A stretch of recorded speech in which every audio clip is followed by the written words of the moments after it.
ऐसे ही है प्रोसेस। तो एजाइल क्या है? एक इंक्रीमेंटल और इटरेटिव अप्रोच। और इसमें एडवांटेज क्या है? फ्लेक्सिबल है। दूसरा, हम ऑल द प्रोजेक्ट के लिए यूज कर सकते हैं, स्मॉल मीडियम लार्ज सब प्रोजेक्ट के लिए। और क्या एडवांटेज है?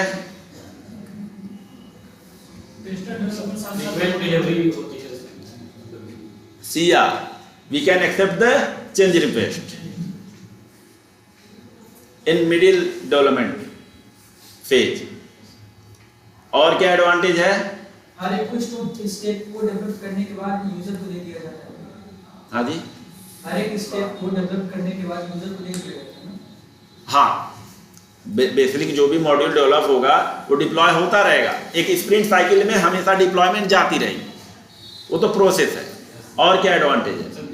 कम्युनिकेशन होता है क्लाइंट। हाँ, कोलैबोरेटिंग टीम के बीच में कोलैबोरेट कर दिए हैं, इसलिए अब जब टीम में कम्युनिकेशन बढ़ा दिए हैं तो जो डॉक्यूमेंटेशन का जो लेंथी प्रोसेस था उसे कम कर दिया। तो ये डिसएडवांटेज भी है कि यहाँ पे डॉक्यूमेंटेशन लेस हो रही है। ये बात समझ में आई नहीं? तो जो डेली स्टैंडअप मीटिंग है वो भी एडवांटेज में कह सकते हैं, इसमें डेली स्टैंडअप मीटिंग ऑलवेज। बिल्कुल यार, कम्युनिकेशन आई बताइए, ये जो हमने बात बोली क्या कम्युनिकेशन, तो हमारा स्टैंडर्ड मीटिंग मतलब डेली बेसिस पे हमें स्टेटस लेना पड़ रहा है, देना पड़ रहा है। एज ए स्क्रम मास्टर मैं डेली स्क्रम मीटिंग करता हूँ ना, और आपका डेली मीटिंग होगी, चाहे काम हो चाहे ना हो, लेकिन मीटिंग आपको ज्वाइन करनी होगी। अगर मान लो हो सकता है ऐसा कभी ऐसा भी दिन आएगा 3-4 दिन आपके पास काम नहीं होगा, तो क्या करोगे यार? आप कंपनी में तो आप ज्वाइन कर रखे हो ना, 8 आवर्स क्या दिखाने हैं? क्या दिखाने हैं? काम दिखाने हैं। तो काम दिखाने तो करोगे क्या? कहेंगे आज यार ऐसा करो, रिक्वायरमेंट पढ़ लो, 8 घंटे आपको वही रिक्वायरमेंट जो पढ़ा है कुछ नहीं। आपको जब आइडिया है, लेकिन आपको दिखाना है कि अंडरस्टैंडिंग ऑफ द रिक्वायरमेंट, 8 घंटे रिक्वायरमेंट का अंडरस्टैंडिंग। अब नहीं है तो दिखाना पड़ेगा ना यार, तब भी आपको दिखाना पड़ेगा। ये है।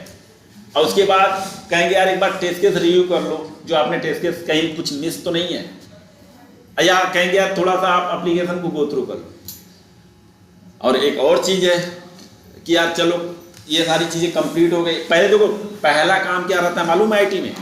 पहले कहता है पहली प्रायोरिटी अपनी दो, एप्लीकेशन को गो थ्रू कर लियो, आपके सब क्वेरी क्लियर हैं, कोई रिक्वायरमेंट आपसे मिस नहीं है, टेस्ट के सारे अपडेट हैं, सब कुछ। जब आपकी कंपनी की जब सारी चीज़ें आपको अपडेट होगी, तब वो कभी जब कहेंगे हाँ सर ये सारी अपडेट है, तब वो कहेंगे यार ऐसा करो ना, थोड़ा लर्निंग करो। आपका टेस्ट लीड क्या करेगा? अरे यार आज जब काम नहीं है ना, जब तुम्हारा सब कुछ अप टू अपडेट है ना, आप ही कहोगे ना अप टू अपडेट है, तब क्या करोगे? वो कहेंगे यार देख लो कुछ लर्निंग का है क्या, कुछ ऑटोमेशन देख लो, कुछ API का देख लो, या डेटाबेस में कुछ कन्वर्ट कर लो, या कुछ डिफरेंट AI टूल देख लो। ऐसे कम्युनिकेशन होता है, और डेली होता है। दो टाइप्स हो सकता है। एक तो स्टैंडअप मीटिंग में हमें डेली स्टेटस देना पड़ेगा, 15 मिनट की मीटिंग होगी, जो एक क्या होगा, एक आइडियल टाइमिंग होती है क्या, 15 मिनट डेली स्टैंडअप मीटिंग होती। ये बात समझ में आ रही नहीं क्या आप लोग को? क्या कि एक मीटिंग अटेंड करनी पड़ेगी रोज, कितनी बात समझ में आ रही है? और वो कितने मिनट की होती है? तो उसको क्या बोलते हैं? स्टैंडअप मीटिंग या स्क्रम कॉल। ठीक है ना? अब देखते हैं। जो स्टोरी हमें होती है अंडरस्टैंड करने के लिए रिक्वायरमेंट, उसके लिए हमें कोई मतलब फिक्स टाइम दिया जाता है या हम टाइम अपने अकॉर्डिंग? बिल्कुल यार, आपके पास एक टाइम फ्रेम है 2 वीक का, तो आपको ऐसा नहीं है कि 1 हफ्ते के देंगे भैया स्टोरी पढ़ते रहो,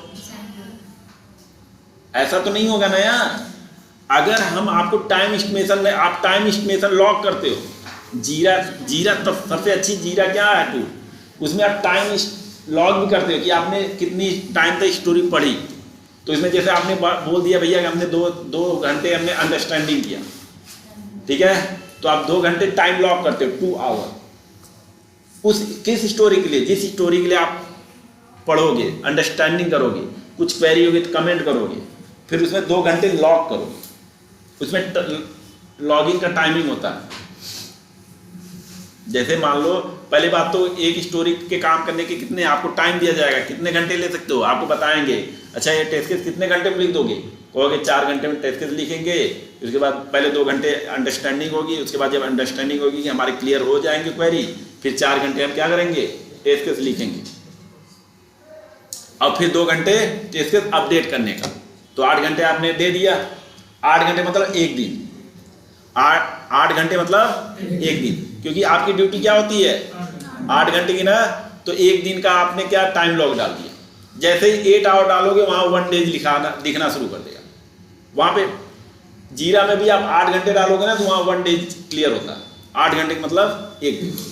उसके बाद क्या करोगे, जब 8 घंटे आपने डाल दिया तो आप जब जितने ही टाइम स्पेंड करोगे, जैसे आपने आज मान लो 4 घंटे क्या किया, 2 घंटे सॉरी क्या किया,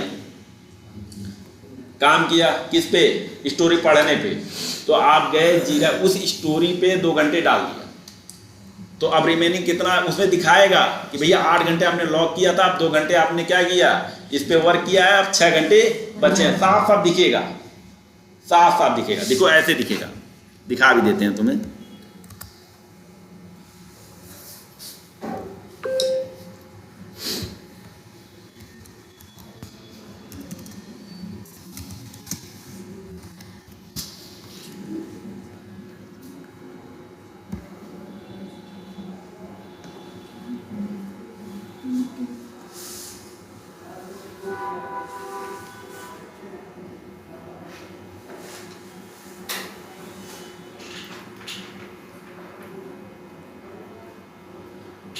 ये दिख रहा है, सब मिनिमाइज कर दिया, हाँ जी रिकॉर्डिंग मिनिमाइज कर दिया। ये दिख रहा है, देखो यस सर, वहां पे क्वार्टर पे दिख रहा है टाइम ट्रैकिंग, यस सर। ऐसे दिखेगा। आप यहाँ लॉग भी करोगे,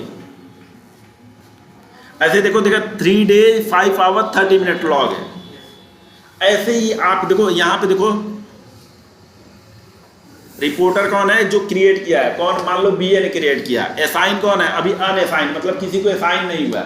मान लो मेरा नाम सुरेश कुमार गुप्ता है, एज ए क्यूए हूँ, तो मुझे ये असाइन में होगा और नाम मेरा दिखाएगा क्या, सुरेश कुमार गुप्ता। अब जब मैं काम करूंगा तो यहाँ पे टाइम लॉक करूंगा, भैया 2 आवर 3 आवर ऐसे। देखो ये जीरा है और सबसे अच्छा टूल है, और इसलिए मैक्सिमम कंपनियां जीरा यूज करती हैं। क्यों, एकदम फ्लेक्सिबल है यार, जैसे यूज करना चाहो वैसे। मैंने भी कम से कम 4 to 5 टूल यूज किए हैं प्रोजेक्ट मैनेजमेंट में, लेकिन जीरा सबसे बेस्ट है। और आपको कंपनियों में भी ज्यादातर जीरा ही मिलती है, इसलिए आप यूज टू हो जाओ। जब एक काम को करने लगते हो तो चीजें आप यूज टू नहीं हो जाते वैसे। सर जैसे कि हमने टाइम लिया था 2 घंटे का, तो उसे पढ़ने में हमने और टाइम लिया, तो फिर उसमें कुछ इशू, जैसे कि हमने टाइम लिया था 1 दिन का मतलब 8 घंटे का, और हमें उसको पढ़ने में तो आपसे आपका टेस्ट मैनेजर पूछेगा स्क्रम मास्टर, भैया 2 घंटे क्यों लगा, तो आप इशू बताओगे। मतलब इशू बता, हाँ तो इशू बताओगे, बिल्कुल बताओगे यार। जैसे आपको अंडरस्टैंडिंग में आप मान लो रिक्वायर सामने वाला बंदा अवेलेबल नहीं, ये भी हो सकता है ना, तो आपका टाइम लॉग बढ़ता भी, ऐसा तो नहीं है ना स्प्रिंट 2 वीक का है तो 2 वीक ही जाएगा।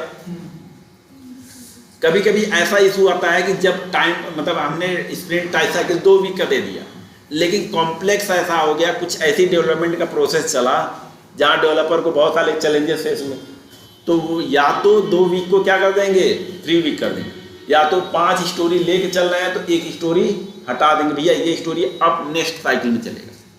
या तो टाइम बढ़ा दें यार, कोई भी चीज़ आप बनाने में चलोगे, अगर कोई चैलेंजेज आएंगे तो बिल्कुल टाइम तो लगेगा यार, लगेगा नहीं, ये कॉमन है।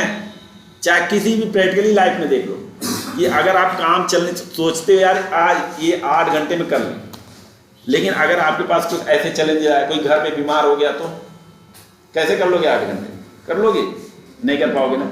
तो आप बताओगे यार घर पे बीमार थे नहीं हो पाया, तो आप उस टाइम को बढ़ा दोगे यार, चलो यार 8 घंटे में नहीं हुआ है तो आप क्या करेंगे, इसको जल्दी से कोशिश करेंगे 12 घंटे में कंप्लीट कर दें।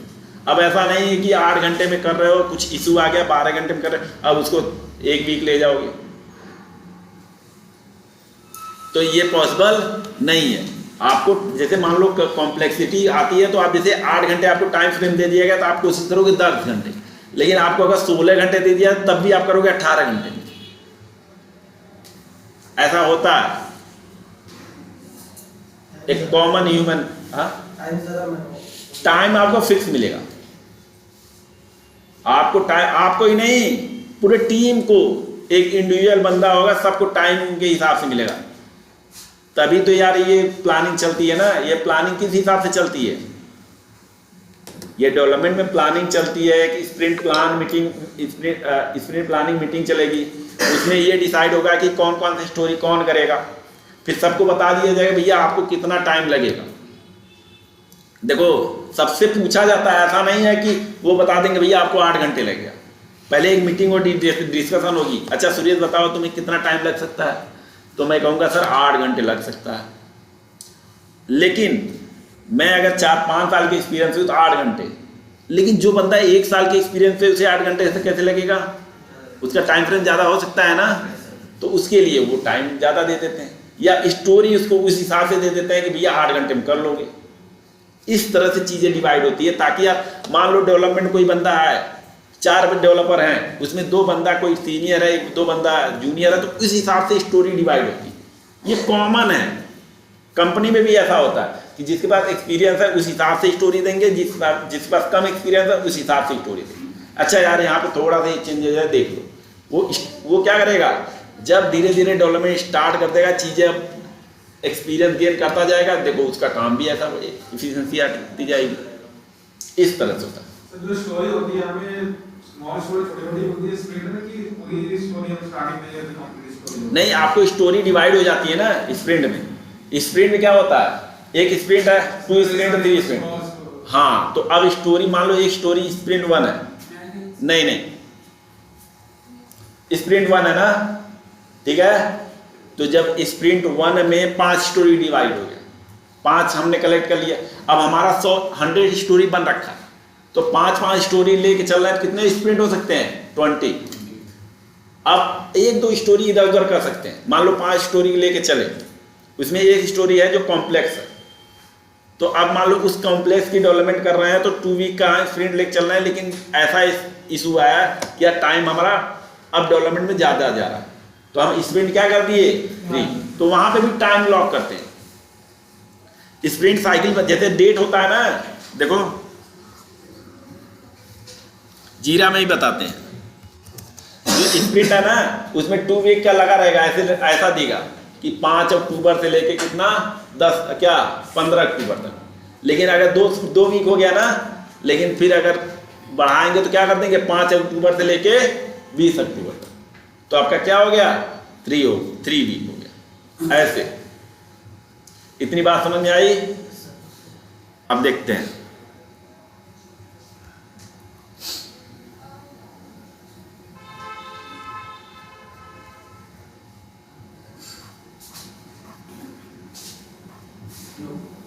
अच्छा हाँ, अगर आपसे पूछा जाए व्हाट द एजाइल प्रोसेस, तो आप क्या बताओगे?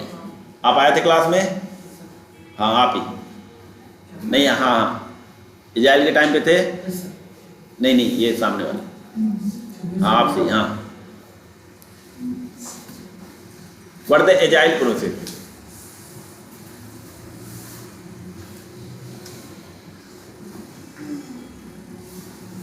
कैसे बताओगे भाई? हाँ कॉर्नर भैया आप बता दो, क्यों नहीं थे भाई?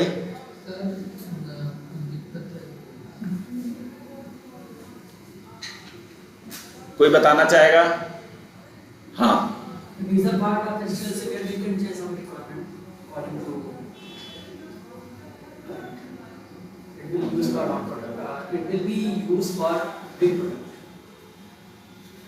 चलो ये एडवांटेज बता रहे हो, जैसे हम, हाँ सुनना ध्यान से क्या बोल रहे हैं। एजाइल मॉडल सर ये भी एसडीआरसी का पार्ट है, प्रोसेस है सर एक, जिसमें सर क्विकली मूव। 1 लाइनर मेरे को एक्सप्लेनेशन चाहिए सर, 1 लाइनर मेरे को। इसमें आर्टिफैक्ट मैंने बोला था ना लास्ट टाइम में कि मैं एक ही दिन क्यों हिंदी में सुनूंगा, बाकी मैं एक प्रॉपर 1 लाइनर में, क्योंकि इंटरव्यू मान लो मैं आपसे पूछ रहा हूँ हाउ कैन यू एक्सप्लेन, इसमें आर्टिफैक्ट मेंटेनेंस और No. होता है जिसमें लार्ज प्रोजेक्ट को स्मॉल चंक्स में तोड़ के वो किया जाता है, टेस्ट किया जाता है। बिल्कुल एग्री करता हूँ, एडवांटेज बता रहे हो, लेकिन हम पूछ रहे हैं what is the agile process, यही बताना है। उसके बाद जब यही बताना स्टार्टिंग में, वो वही सुनना चाह रहा है। It is iterative and incremental approach, बस वन लाइनर ही एक्सप्लेन कर दो, उसके बाद एडवांटेज बताओ ना। We can accept any changes during the middle phase of the development, we can use a small big, जैसा क्या है एडवांटेज है, ऐड करते जाओ। पहले ये वन लाइन एक्सप्लेन करो, उसके बाद फिर उसके बाद 4-5 चीजें ऐड कर दो। We can increase the communication between the team. It means the word meaning is most important for that. Yes, definition तो यार हर चीज की डिफिनीशन बोलना पड़ेगा, चाहे थ्योरी ही हो लेकिन बोलना पड़ेगा आपको। एक बॉटम तो सेलेक्ट करना पड़ेगा ना, कहाँ से हम स्टार्ट करें। एक बॉटम पकड़ो, उसके बाद फिर ये बॉटम पकड़ के एक्सप्लेन कर दो, उसके बाद फिर उसके एडवांटेज बताओ। We follow the meeting like sprint meeting, sprint planning meeting, stand-up meeting, retrospective meeting. Under the artifact, we are following the sprint backlog, sprint backlog. ये सारी एक्सप्लेन करो उन्हें, पहले वन लाइन करो, फिर अंडर द मीटिंग एक्सप्लेन करो, under the क्या artefact में स्प्रिंट एक्सप्लेन करो, उसके बाद क्या बैकलॉग, स्प्रिंट बैकलॉग, ये सारी यूज करते हो ना। यूजर स्टोरी एक्सप्लेन करो, और रोल में क्या है, वी आर फॉलोइंग द क्या product scrum master, BA, SA, product development team. बात समझ में आई? तो नेक्स्ट क्लास में मैं पूछूंगा एजाइल, ठीक है ना? बैठ जाओ। अच्छा एक चीज और, लास्ट टाइम मैंने बताया था what is the sprint. Sprint time frame. हाँ, टाइम फ्रेम क्या होता, क्या मैक्स टाइम क्या हो सकता है? 1 मंथ। तो 2 वीक से लेके 1 मंथ। कितनी बार आप लोग पढ़ रहे हो नहीं डाउट में? अगर नोट्स कितने लोगों ने नोट्स बना लिया पहले ये बता दो, बाकी लोग भैया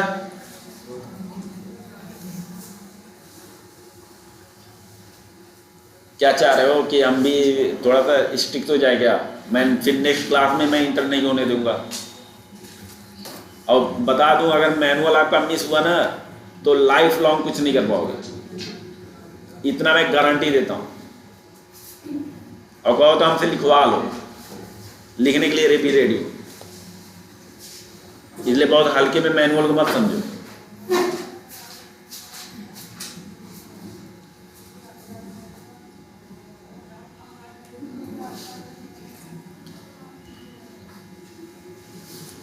ठीक है ना? नेक्स्ट क्लास में जब मैं आपसे पूछूंगा what the role of the product owner, तो आप बता दोगे? सब बता दोगे नहीं बता दोगे? Yes sir. लास्ट वाले भैया आप बता दोगे? क्यों भाई? अच्छा 40,000 रुपये आप फीस किस लिए दिए हो यार? अब खड़े हो जाओ, अभी आए मतलब? नहीं, इसके पहले कभी क्लास नहीं लिए क्या? बहुत बढ़िया।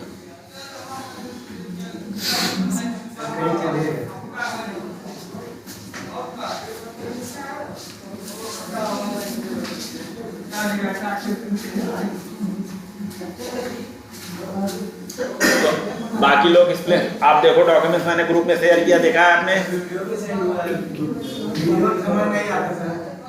तो क्लास क्यों नहीं आते फिर? क्लास क्यों नहीं आते? यहाँ समझ में आता चीजें, तो फिर क्लास क्यों नहीं आते भाई? आते हैं सर, कुछ काम का कॉलेज की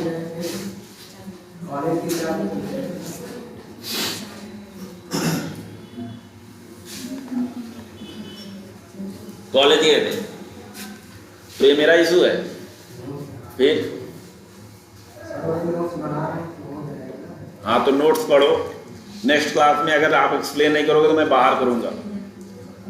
और यार 10 बजे तक क्यों नहीं आते भाई? मैं रोज आता हूँ, देखता हूँ क्लास में 10-11 भाई हमारा भी काम है यार। हम 11 बजे तक क्लास लेंगे, उसके बाद लेंगे नहीं, क्योंकि मेरी 11 बजे से मीटिंग होती है।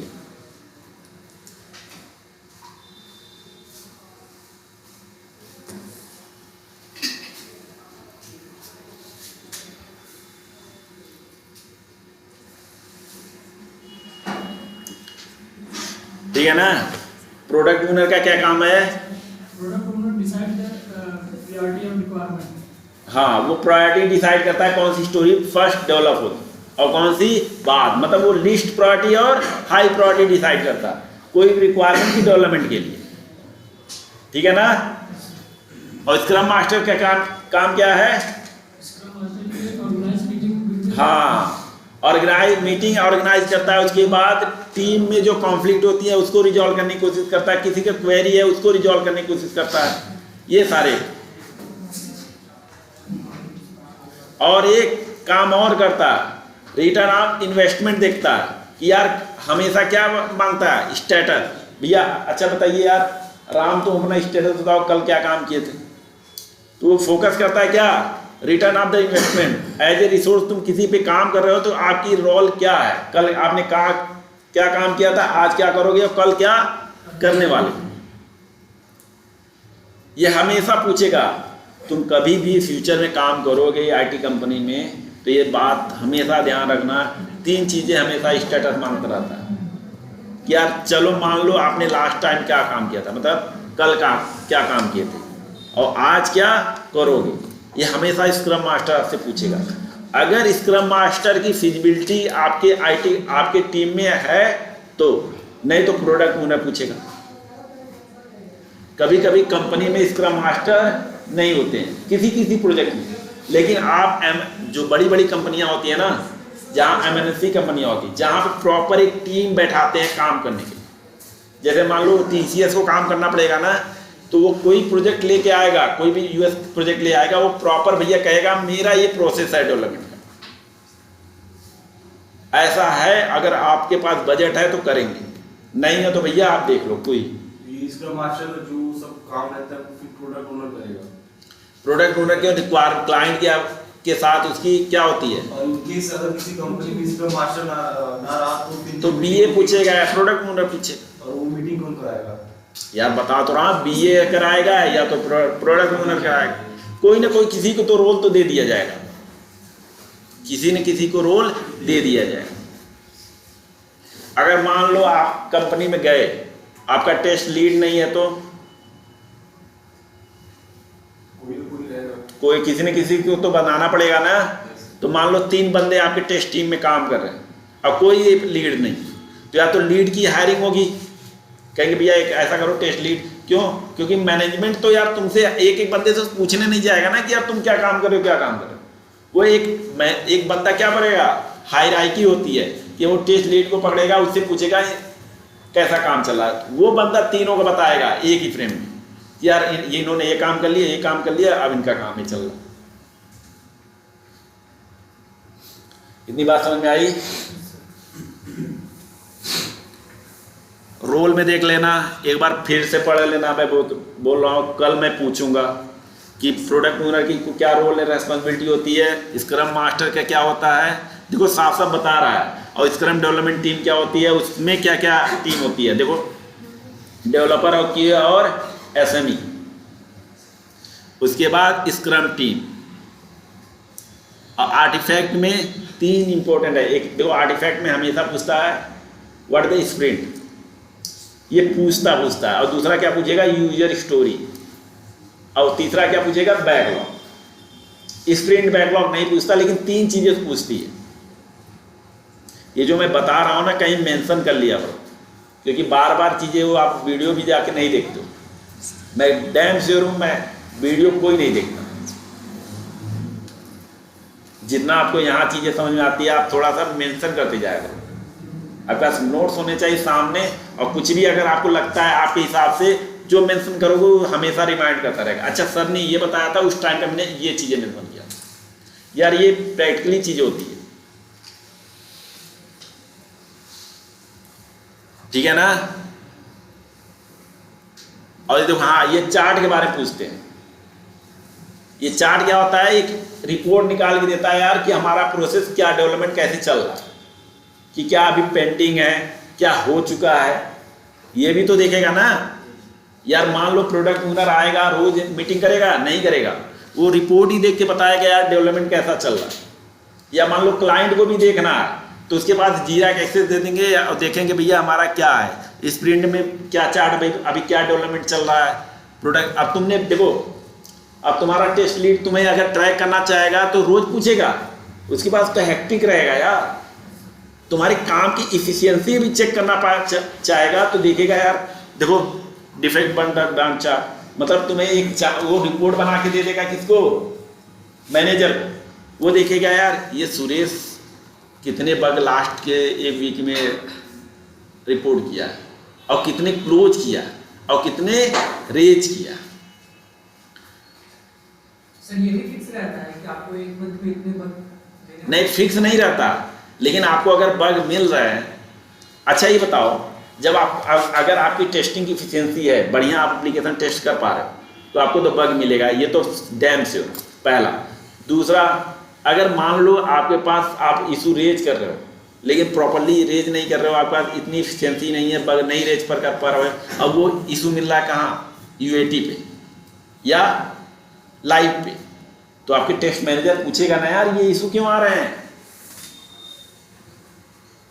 तो फिर वो जब ये इशू आने लगेगा ना तो वो देखेगा यार इसका क्या कुछ काम का इशू है क्या, तो वो रिपोर्ट तुम्हारा ट्रैक करना शुरू करेगा। क्योंकि यार वो रिपोर्ट देने देगा ना सामने वाले को, मैं एज ए टेस्ट लीड हूँ यार तो मैं देखूंगा ना यार सामने वाला काम नहीं कर पा रहा है तो क्यों मैं इसे रखूँ, तो आपका रिपोर्ट देखेगा। ऐसे ही देखो डिफेक्ट पॉइंट आउट चार्ट निकाल के देखेगा, अच्छा यार इसका काम तो बहुत सही है लेकिन अगर एक आध इशू आ रहा है तो मैनेजेबल, 10-12 इशू आ जा रहे हैं तो इसका मतलब आपने एप्लीकेशन सही से टेस्ट नहीं किया, रिक्वायरमेंट भी अंडरस्टैंडिंग आपके पास, आपने कभी काम ही नहीं किया, डाउट वहीं से स्टार्ट होता है। मान लीजिए सर अगर कोई एप्लीकेशन हम चेक कर रहे हैं, बहुत सारा हमने बग उसमें ढूंढ लिया, लेकिन उसमें एक ऐसा बग था कि हमने नहीं ढूंढ पाया, बहुत इंपॉर्टेंट था। इसलिए तो हमारा टेस्टिंग का साइकिल मल्टीपल चलता है। एक बार टेस्ट कर दे दिया, ऐसा नहीं है कि टेस्ट करके दे दिए उसके बाद वो बग फिक्स करके आएंगे ना। मान लो 50 बग, मान लो हमने 20 बग रेज कर, ध्यान से समझना ये बहुत इंपॉर्टेंट चीज़ है, ये प्रैक्टिकली चीज़ें होती है। आपने 20 बग रेज कर दिया, उसके बाद वो 20-20 बग जाके फिक्स होके आए। जब 20 में ये भी हो सकता है कि 18 बग फिक्स किए, 2 बग अभी फिक्स नहीं किए, तो 18 आप क्या करने आ जाओगे, टेस्ट करना शुरू कर दो। तो ये भी हो सकता है कि 18 जब उन्होंने, इसका मतलब क्या है कि 18 बग रेज किया उन्होंने, जाके कोड में तो चेंजेस किए ना, तभी तो ठीक करना है ना। तो 18 जो कोड में चेंजेस कर रहे हैं, हो सकता है उसकी वजह से 2-4 बग और आ जाए। जो 18 फिक्स हुए हैं, जो उन्होंने फिक्स किया उसकी वजह से भी 3-4 बग आ सकते हैं। फिर उसके बाद आपने 2 बग आपका पेंडिंग है, 4-5 बग और रेज कर दिए, कितने हो गए 7। आपने पहले कितने रेज किए थे 20, तो आपका 18 फिक्स हो गया, लेकिन 4 बग और निकल आए, 2 पहले से थे, कितने हो गए 6। फिर से आपने पूरे एप्लीकेशन को टेस्ट किया जितनी रिक्वायरमेंट थी, टेस्ट करने के बाद फिर दे दिए कितने 6। अगली बार उसने 5 बग फिक्स करके ले गया, फिर एक अभी पेंडिंग रखा। हो सकता है कि ऐसा बग हो जो अभी डिपेंडेंसी है किसी और मॉड्यूल पे, ऐसा भी हो सकता है कि अभी इसको फिक्स करने की जरूरत नहीं, ऐसा हो सकता है। तो 5 आपने फिर से उसमें चेंजेस किए ना, फिर आपने टेस्ट किए, फिर से देखा कि यार 2 बग और रेज कर दिए। ये कॉमन है, ये साइकिल चलता रहता है जब तक आपका पूरा रिपोर्ट 0 ना हो जाए, कि आपके पास जब मॉड्यूल टेस्ट कर रहे हो उसमें कोई बग नहीं मिल रहा, तब आप रिपोर्टिंग दोगे यार अब ये मेरा रिपोर्ट समरी है कि अब मैंने क्या किया। जब आपने 3-4-5 कब तक, जब आप श्योर हो जाओ कि कोई बग अब नहीं मिलेगा, कब तक, जब आप श्योर हो जाओ। और आपके एप्लीकेशन अच्छे से टेस्ट करना पड़ेगा, और किस भी आप पे चेक करना पड़ेगा यार, रिक्वायरमेंट होगी ना यार, उसको आप फिल करना है। बाकी और क्या है उसमें, और क्या बन रहा है उसे मतलब नहीं है। एक पर्टिकुलर मॉड्यूल में मिलेगा, एक पर्टिकुलर मॉड्यूल में क्या क्या रिक्वायरमेंट डेवलप हो रही है, वो चेंजेस हो रही है, उसी को टेस्ट करना, बाकी इधर उधर की चीजें टेस्ट नहीं करना। बाकी इधर उधर की चेक करना है ना, उसके लिए आपको क्या चाहिए, रिग्रेशन टेस्टिंग। रिग्रेशन के लिए ऑटोमेशन की फिजिबिलिटी आती है। लेकिन अगर आपको इसको भी टेस्ट कराना है तो आपको टाइम देते हैं। रिग्रेशन टेस्टिंग इतना आसान नहीं है, इसलिए ऑटोमेशन की फिजिबिलिटी आई कि मान लो आप अभी करंट मॉड्यूल टेस्ट कर रहे हो, लेकिन आपका 50, 60, 200, 300 मॉड्यूल डेवलप हो चुका है, उसको पूरा तो टेस्ट नहीं कर पाओगे ना यार। आपके पास एक आदमी काम करने के लिए क्या करता है, मैनुअली टेस्ट करके चेक करता है ना, लॉजिक लगाता है, आपको टाइम लगेगा। लेकिन एक बार मशीन को आपने बता दिया ये टेस्ट कर लो, तो एक बटन है, रन कर दिए, फटाक से उसने 2 घंटे 4 घंटे में रिपोर्ट दे दी। लेकिन अब पार्टिकुलर मॉड्यूल में मान लो आपने प्रॉपर जब टेस्ट करके दे दिया, फिर आपने क्या बनाया रिपोर्ट, यार ऐसा है कि हमने 25 या 30 बग रेज किए हैं, जिसमें से 30 क्या हो गए, क्लोज हो गए, अब कोई बग पेंडिंग नहीं है।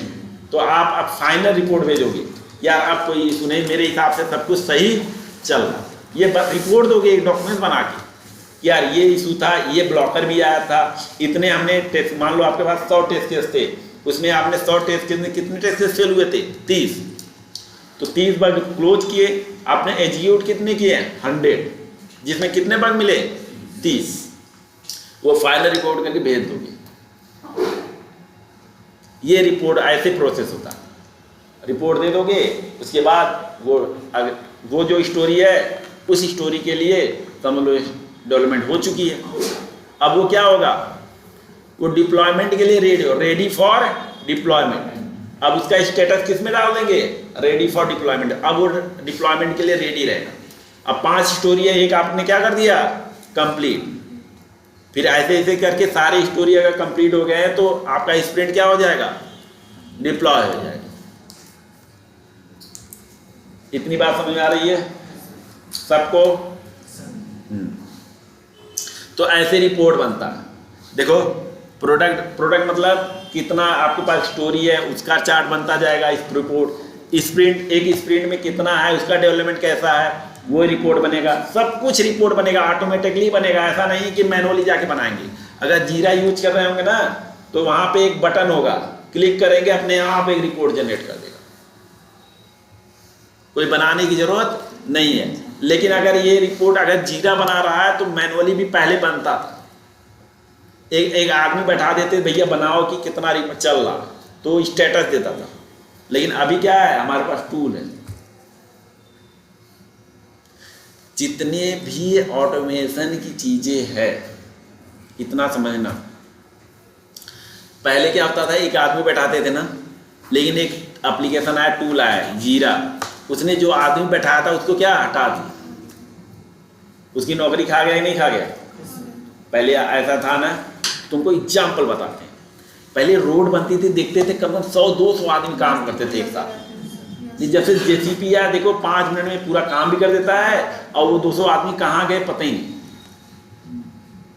पहले नहीं होता था यार काम, देखते थे कम से कम महीनों लग जाते थे, और देखते थे कम से कम 200, 300, 400 बंदे ऐसे काम करते थे, लेकिन कहाँ गए, जेसीबी आया ना यार, हमने देखा यार 400 आदमी दे रहे हैं, काम भी पैसा उतना उससे ज्यादा दे रहे हैं, टाइम भी ज्यादा लग रहा है, तो हम क्यों यूज करेंगे यार। हमारे पास एक ऑप्शन आ गया ना, जब ऑप्शन आ गया तो हटा देंगे। ऐसे ही तो ऑप्शन की बात है। अभी सेलेनियम है ना, ओपन सोर्स है, लेकिन फ्यूचर में अगर कोई ऐसा टूल आया जो इससे बेस्ट है, उसकी कम्युनिटी बहुत ज़्यादा यूज करने लगने रहे, तो सेलेनियम डाउन हो जाएगा। लेकिन मैनुअल हमेशा जिंदगी भर रहेगा, इतना बता दो, क्योंकि जो मैनुअल की लॉजिक लगती है ना, ह्यूमन लगाता है, और वो लॉजिक कभी ख़त्म नहीं होगी।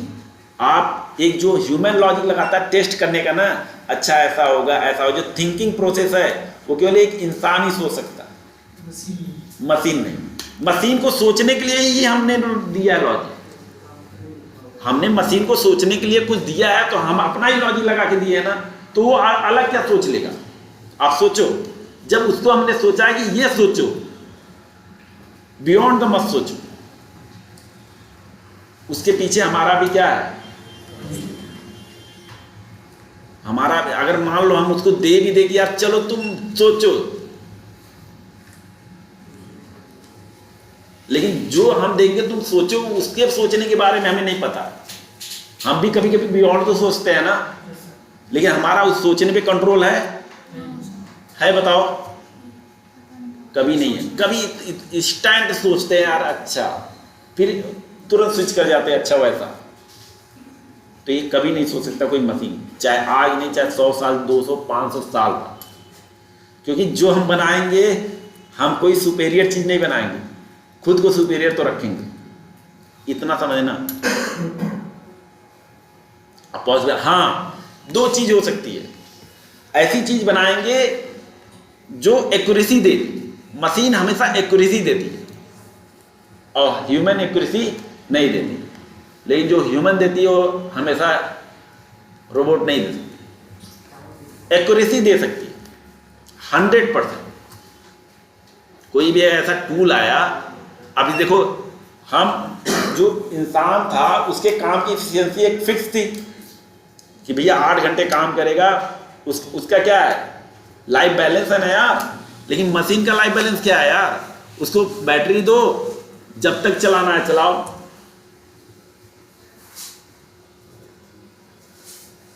चला सकते हो नहीं चला सकते आप, 24 घंटे आपको जगा के दिखाएं चलो 1 महीने काम करो, लेकिन इस मोबाइल को चार्ज में लगा के 24 घंटे गाना लगा और 1 महीने तो लगाते रहो, चलेगा ही नहीं चलेगा।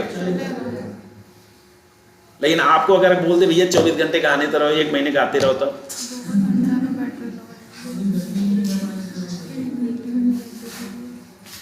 ठीक है ना। अब देखो ये ये चीजें है, क्या हो गया आर्टिफैक्ट। उसके बाद ये मीटिंग बहुत इंपॉर्टेंट है, 3 मीटिंग हमेशा याद रख लो, उसके बाद बहुत ज़्यादा मीटिंग करने की जरूरत नहीं। पहला स्प्रिंट प्लानिंग मीटिंग पूछते हैं, दूसरा स्टैंडर्ड मीटिंग पूछते हैं, तीसरा रेट्रोस्पेक्टिव मीटिंग पूछते हैं, बाकी और मीटिंग बहुत ज़्यादा नहीं पूछते। ये 3 मीटिंग हमेशा पूछते हैं। इतनी बात समझ आई? और मैं नेक्स्ट क्लास में पूछूंगा, क्योंकि अब हमारा डिस्कशन चलेगा, क्योंकि ये इंपॉर्टेंट है। एजाइल इसलिए हम टाइम लेंगे ना, क्योंकि आपके एजाइल जब तक आपको लगेगा यार अब तो क्या फालतू बता रहे हैं, जब आपको लगने लगे यार सर फालतू बता रहे हैं कुछ और, तब समझ लो एजाइल कंप्लीट हो गया। तो एजाइल अभी ये मीटिंग हम नेक्स्ट क्लास में पूछेंगे, कौन कौन सा, standard meeting, sprint planning meeting और कौन सा रेट्रोस्पेक्टिव मीटिंग। ये 3 मीटिंग पूछेंगे। उसके पहले वाला इसमें लिखा है, हाँ लिख लो अच्छा, sprint planning meeting, standard meeting और तीसरा हाँ स्टैंडर्ड या स्क्रम, और तीसरा रेट्रोस्पेक्टिव मीटिंग।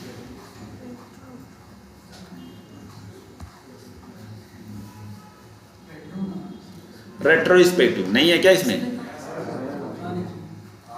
है देखो ये इंपॉर्टेंट है, ये रेट्रोस्पेक्टिव हमेशा पूछते हैं। सर इसके बारे में थोड़ा बता दीजिए। अच्छा रेट्रोस्पेक्टिव है, चलो पूरी मीटिंग के बाद स्टैंडर्ड मीटिंग समझ में आया, स्प्रिंट प्लानिंग मीटिंग समझ में आया। स्प्रिंट प्लानिंग मीटिंग करते हैं, अब स्टोरी होगा मान लो 5, उस स्टोरी में क्या करेंगे हमने डिसाइड कर लिया। अब स्प्रिंट प्लानिंग में डिसाइड कर लिया कितने वीक चलेगा, 2 या 3 वीक। अब उसमें हमने स्टोरी असाइन कर दिया कितने, 5, कितने 5। अब 5 स्टोरी बना दिया, उसमें हमने लॉक कर दिया 5 स्टोरी स्प्रिंट प्लानिंग में चलेगा। तो अब क्या होगा, स्प्रिंट प्लानिंग में भी यही डिस्कस होता है यार, ये 5 स्टोरी अब ये साइकिल ये स्प्रिंट में क्या होगा, डेवलप होगा, इसमें किसी का कुछ क्वेरी है, ये डिजाइन है और ये रिक्वायरमेंट सारा क्या कर देंगे जीरा में अटैच कर देंगे, जिसको जो चाहिए आप इस जीरा से उठा लो। अब स्प्रिंट प्लानिंग में जैसे आप कहेंगे क्या मीटिंग होगी, तो अब एक डेवलपर होगा, जैसे 4 डेवलपर होगा, मीटिंग में डिस्कस करेंगे क्या कि यार ये देखो ये स्टोरी है, देख लो, डिजाइन भी है, कुछ इशू है, कुछ रिक्वायरी है, तो एक बार पढ़ के देख लो। उसके बाद उसको क्या कर देंगे, असाइन कर देंगे, किसको, कोई डेवलपर को। तो मान लो 5 स्टोरी है, अब स्टार्टिंग में 3 डेवलपर है, तो एक एक करके स्टोरी क्या कर देंगे, असाइन कर देंगे। फिर जब असाइन कर देंगे तो फिर एज ए क्यूए हम क्या करेंगे, रिक्वायरमेंट तो हम भी पढ़ेंगे ना, फिर हम भी टेस्ट केस लिखना स्टार्ट कर देंगे। यार अब उनको असाइन हो गया, एक बार रिक्वायरमेंट देखते हैं, कुछ क्वेरी होगा तो मीटिंग उसी स्प्रिंट प्लानिंग मीटिंग में डिस्कस कर लेंगे। उसके स्प्रिंट प्लानिंग मीटिंग के पहले भी हमारा उनका डिस्कशन होता रहता है। जब हम फिक्स हो जाते हैं कि डेवलपमेंट होगी ये, तब जाके स्प्रिंट प्लानिंग मीटिंग होती है, इतना समझना। तो अगर कुछ क्वेरी होता है तो स्प्रिंट प्लानिंग में भी करते हैं, ऐसा नहीं है। इसलिए तो हम एजाइल यूज करते हैं कि आप ओपन है, जब चाहे तब पूछ सकते हैं, जिसको चाहे तभी कॉल कर सकते हैं। मान लो आपको प्रोडक्ट ओनर से कुछ क्वेरी है तो आप बहुत सारे, ऐसा नहीं है कि आपने एक क्वेरी लेके आया है, मन किया हाँ सर ये क्वेरी है, तो सर 1 घंटे बाद कोई क्वेरी आया कोई क्वेरी और आया तो आपने कॉल करके पूछ लिया। ऐसा नहीं करना। आपके पास क्वेरी का कलेक्शन होगा एक साथ, उनके पास भी टाइम है यार, उनके पास दूसरा काम है, तो आप हाँ कुछ पूछ रहे हो क्या, फिर आप कॉल करोगे एक साथ में, सर ऐसा है। अगर आपके पास ऐसा नहीं है तो आप कॉल करोगे, सर नेक्स्ट वाले आप जो मीटिंग होगी स्टैंडर्ड मीटिंग प्लीज़ आ जाइएगा, मेरे पास बहुत सारे क्वेरी हैं। तो या तो कॉल भी बता देंगे, या तो आपने कॉल करके पूछा तो कॉल भी बता देंगे, नहीं कहेंगे कल वाले मीटिंग में आ जाऊँगा तो वहाँ पर पूछ लें। तो कल वाले मीटिंग में आएंगे तो आपका जो भी 4-5 क्वेरी होंगी आप क्या करोगे, क्वेरी समझ में आ रहा क्या होता है, आपको कोई प्रॉब्लम आ रही है, आपको समझने प्रॉब्लम आ रही है, कुछ डॉक्यूमेंट्स मिले नहीं है, ये चीज़ कुछ ऐसी चीज़ें हैं जो आपको क्या है ब्रेक पॉइंट है, आपको रोक रही है यार कि मुझे समझने में कुछ इशू आ रहा है, तो वो सारी चीज़ें आप क्लियर करो और वो आपका क्लियर भी कर देते हैं। ठीक है ना। हाँ, ये स्प्रिंट प्लानिंग मीटिंग हो गया। स्प्रिंट रेट्रो स्प्रिंट में कुछ नहीं, जब आपका काम कंप्लीट हो जाएगा, डिप्लॉय, जैसे मान लो स्टोरी 5 क्या हो गए, लाइव हो गए, डिप्लॉय हो गया, सब कुछ कंप्लीट, मतलब डेवलपमेंट हो के टेस्टिंग हो के क्या हो गया, डिप्लॉय हो गया। स्प्रिंट 1 क्या हो गया, कंप्लीट। अब स्प्रिंट 2 क्या होगा, स्टार्ट। तो स्प्रिंट 1 जब कंप्लीट हो गया, जब स्प्रिंट 2 स्टार्ट कर रहा है उसके पहले क्या करेंगे, मीटिंग करेंगे कि यार हमने जो प्रीवियस में कुछ ऐसे चीज़ें की जो हमारे चैलेंजेस, जो हमें इशू आ रहा था, कि हमने क्या बहुत अच्छा किया और क्या बहुत गड़बड़ किया, और क्या हम फ्यूचर में अवॉइड कर सकते हैं। ये 3 चीज़ें डिस्कस करते हैं। जैसे एज ए क्लियर सर, तो जैसे हमें अगर मुझे कुछ चैलेंजेस फेस हुआ तो मैं डिस्कस करूँगा। डेवलपर बोलेगा यार देखो डिजाइनर सही टाइम पे डिजाइन नहीं दिया था, सर नेक्स्ट स्प्रिंट में ऐसा नहीं होना चाहिए, नहीं तो हमारा टाइम ज़्यादा जाएगा, क्योंकि मेरे पास डिजाइन लेट आएगा तो हम डेवलपमेंट भी लेट करेंगे। तो ये क्वेरी होता है हमेशा। या कोई चैलेंजेस हुआ तो कहेंगे सर देखिए हम उनकी डिपेंडेंसी थी, उनके वजह से ये लेट हुआ। तो ये सारी चीज़ें क्या करेंगे, नेक्स्ट स्प्रिंट में अवॉइड करेंगे, और क्या अच्छा किया उसको क्या करेंगे, कंटिन्यू करेंगे। बस यही है, बाकी और कुछ नहीं। देखो लिखा भी है, scrum team meet again after the sprint review meeting and document, मतलब एक मीटिंग का एक स्प्रिंट कंप्लीट हो जाएगी, हम क्या करेंगे, एक मीटिंग करेंगे। क्या करेंगे, मीटिंग करेंगे, और उस मीटिंग में देखो लेसन लर्न हम सीखेंगे कि प्रीवियस कंपनी में, प्रीवियस स्प्रिंट में हमने क्या अच्छा किया। Learn in the earlier sprint, earlier मतलब जो अभी अभी कंप्लीट हुआ। बात समझ में आ रही नहीं इतनी, जो अभी अभी कंप्लीट हुआ है उसमें हमने क्या सीखा। तो क्या व्हाट वेंट वेल, क्या बहुत अच्छा हमने किया। व्हाट कुड बी इम्प्रूव, मतलब क्या हम इम्प्रूव कर सकते हैं। ये चीज़ें डिस्कस करते हैं, प्रॉपर हम ये चीज़ें डिस्कस करते हैं। और क्या है, it help the scrum team to avoid mistake, ये अवॉइड करता है अगली बार हमें मिस्टेक कम करने की। यही करेगा ना, यही एक्सप्लेन करना, बस और कुछ नहीं। स्प्रिंट 1 कंप्लीट होने के बाद क्या करेंगे, रेट्रोस्पेक्टिव। रेट्रोस्पेक्टिव का क्या मतलब होता है, कोई मतलब समझा पाएगा। देखो इंस्पेक्टिव का मतलब जैसे इंस्पेक्ट करते हो ना, अरे एलिमेंट आप कैसे फाइंड आउट करते हो, एलिमेंट इंस्पेक्ट करते हो, इसका मतलब आप अंदर घुसते हो, बारीकी से चीजें देखते हो। तो रेट्रोस्पेक्टिव मीटिंग है, बहुत नहीं, नॉट वेलकम। ठीक है ना, चलो 11 हो गया, चलो कल करते हैं। हाँ, और ये चीजें कल मैं डिस्कस करूंगा, फिर नेक्स्ट फिर चलूंगा।